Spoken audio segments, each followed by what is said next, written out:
Hello everyone, today I'm going to teach a portion of Chapter 10 on interpersonal conflict. Conflict is something that everyone experiences, whether it's with families, friends, coworkers, or classmates.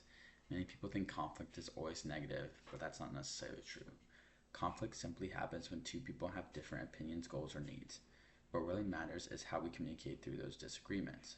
Today I'll explain four concepts: interpersonal conflict, conflict styles, win-win problem solving, and confirming communication.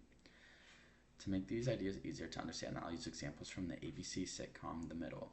The first concept is interpersonal conflict. Interpersonal conflict occurs when people disagree because their goals, values, or opinions don't match. A great example from The Middle is when Frankie and Mike disagree about how to handle their kids or manage family responsibilities. Frankie often wants to solve problems immediately and emotionally, while Mike usually stays calm and prefers to think things through. Even though they argue, they both want what's best for their family. This shows that conflict doesn't always mean people are against each other. It often means they simply have different ways of approaching the same goal. The second concept is conflict styles. Everyone handles conflict differently. Some people avoid it because they don't like confrontation. Others compete because they want to win the argument. Some also by giving in, while others compromise or collaborate to find a solution that works for everyone.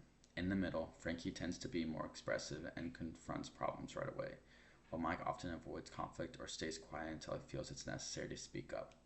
Throughout the show, they learn that meeting in the middle usually produces the best outcome. We see the same things in our own lives. For example, during a class project, one person may insist on their own idea, while another works to combine everyone's suggestions so the whole group succeeds.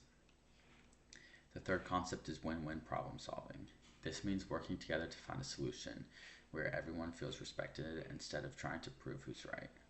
Throughout the middle, the Heck family often faces challenges involving money, schedules, or parenting. Even when they disagree, they eventually talk through the problems, make compromises, and focus on what is best for the family instead of who wins the argument.